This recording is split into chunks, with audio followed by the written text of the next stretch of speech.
Salam Bapak Ibu Saudara-saudara, selamat pagi. Kembali hari ini kita menjumpai Sang Gembala Agung melalui suara Gembala. Pada saat ini firman Tuhan tertulis di dalam 1 Raja-Raja pasal 17 ayat 1 sampai 6. Lalu berkatalah Elia orang Tibets dari Tibes Gilead kepada Ahab, "Demi Tuhan yang hidup, Allah Israel yang kulayani, sesungguhnya tidak akan ada embun atau hujan pada tahun-tahun ini, kecuali kalau kukatakan." Kemudian datanglah firman Tuhan kepadanya, "Pergilah dari sini, berjalanlah ke timur dan bersembunyilah di tepi sungai Kerit di sebelah timur sungai Yordan. Engkau dapat minum dari sungai itu, dan burung-burung gagak telah kuperintahkan untuk memberi makan engkau di sana." Lalu pergilah, dan ia melakukan seperti firman Tuhan. Ia pergi dan diam di tepi sungai Kerit di sebelah timur sungai Yordan. Pada waktu pagi dan petang, burung-burung gagak membawa roti dan daging kepadanya, dan ia minum dari sungai itu. Bapak, Ibu, dan saudara-saudara, pada siapakah saudara meminta, mengharap, mendapatkan pertolongan atau bantuan pada hari ini?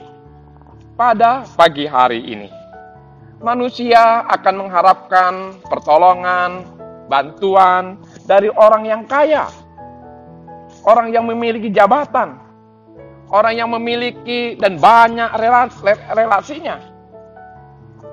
Di dalam Alkitab yang kita renungkan ini, dalam sebuah bangsa yang diwajibkan oleh hukum untuk memperhatikan nabi-nabinya, bahkan memperhatikan para imam-imamnya, ironis sekali bahwa Allah meminta pertolongan burung gagak untuk menolong hambanya.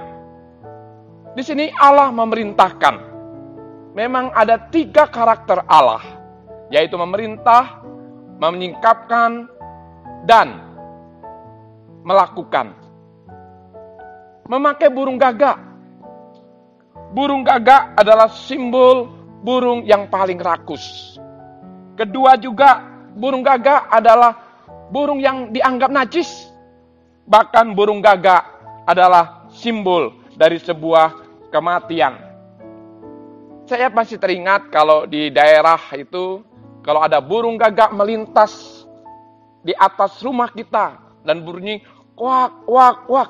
Wah, siapa di desa ini yang sakit keras? Siapa di desa ini yang sakit parah? Karena kehadiran burung gagak identik dengan kehadiran sebuah kematian. Itulah yang menolong Elia. Burung gagak diperintahkan oleh Allah untuk menjadi alatnya. Sedangkan yang kedua adalah seorang janda. Janda bukan janda yang kaya, juga bukan jandanya pejabat, tapi janda yang sangat miskin. Bahkan janda yang asing. Dikatakan di sini janda asal Isabel. Isabel itu identik dengan sebuah kejahatan. Merekalah yang dipakai oleh Allah untuk memelihara abdinya, untuk memelihara nabinya, Elia. Apa yang mau Bapak Ibu Saudara-saudara tangkap dalam hal ini? Apa yang Bapak Ibu Saudara-saudara dapat pahami dalam hal ini? Burung gagak identik dengan burung yang rakus, burung yang najis, simbol kematian, tapi dipakai oleh Allah untuk memelihara abdinya. Sekarang janda yang miskin, janda yang asing, dan janda yang tidak memiliki apa-apa, mereka dipakai oleh Allah untuk menolong nabinya. Disinilah, saudara-saudaraku, kita melihat Allah menolong di tempat yang hampir tidak kita duga. Allah mencukupi kebutuhan kita dengan cara-cara yang melampaui definisi atas harapan-harapan yang sempit kita. Ternyata Allah dapat memakai siapa saja yang di luar dugaan kita, di luar pikiran kita, di luar perkiraan kita. Tidak peduli bagaimana pahitnya pencobaan-pencobaan yang Bapak Ibu Saudara-saudara alami saat ini. Apakah pencobaan karena sakit penyakit secara fisik, pencobaan karena sakit secara pikiran, secara dalam hati, atau pencobaan-pencobaan ekonomi, pencobaan-pencobaan politik. Bagaimanapun nampaknya tanpa harapan keadaan kita, atau mungkin di antara kita ada yang hilang pengharapan, hilang harapan. Disinilah kita diajak untuk terus mencari jamahan dan lawatan Tuhan. Terus mencari pemeliharaan Tuhan. Itu sebabnya kita dapat menemukan pemeliharaan Allah di tempat yang nampaknya asing. Pernahkah Bapak Ibu Saudara-saudara berpikir, saya kok sekarang berada di tempat ini, yang dulunya tidak terpikirkan sama sekali. Ternyata tempat ini indah. Ternyata saya di sini at home, kerasan, betah.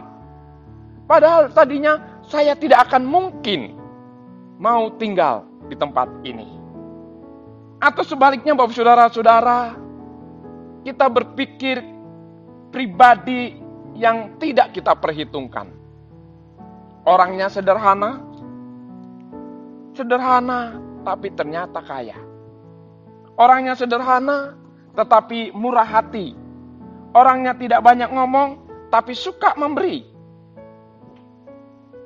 Yang tadinya tidak masuk dalam perhitungan kita, ke sana kita datang mengharapkan pertolongan dan bantuannya. Ternyata dipakai oleh Allah menjadi saluran dan sarana mujizatnya, sarana kuasanya, sarana kasihnya, sarana anugerahnya. Kadang-kala kita aduh, aku takjub sekali. Karena di luar pikiranku, di luar dugaanku, di luar perhitunganku, Tuhan pakai secara luar biasa menjadi saluran anugerahnya.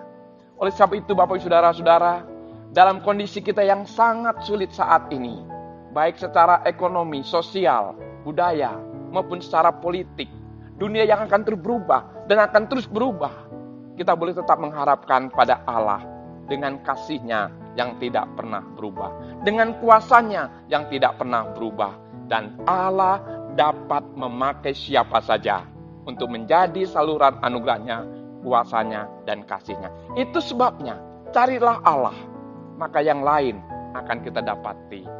Kalau saudara mencari kebahagiaan, saudara akan mendapatkan kebahagiaan. Kalau saudara mencari kesembuhan, saudara akan mendapat kesembuhan. Kalau saudara ingin mencari ketenangan, saudara akan mendapatkan ketenangan. Kalau saudara ingin mencari kedamaian, saudara akan mendapat kedamaian. Kalau saudara ingin mencari keharmonisan, saudara akan mendapatkan keharmonisan. Tetapi jika saudara mencari Allah, maka saudara akan mendapatkan semuanya. Itu sebabnya prioritaskan Allah dalam hidupmu. Tuhan memberkati hidup saudara, dan kiranya saudara juga menjadi saluran anugerahnya bagi sesama. Mari kita berdoa. Tuhan, terima kasih untuk firman-Mu hari ini yang mengajari kami untuk bergantung pada Tuhan.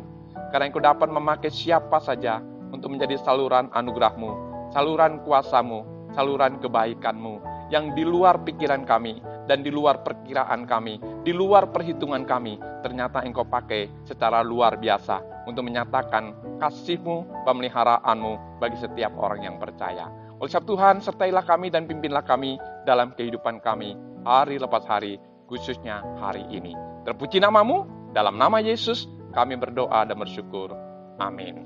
Kasih karunia Tuhan Yesus Kristus dan kasih sayang Allah Bapa, serta persekutuan di dalam Roh Kudus, menyertai saudara saat ini, sampai selama-lamanya. Amin.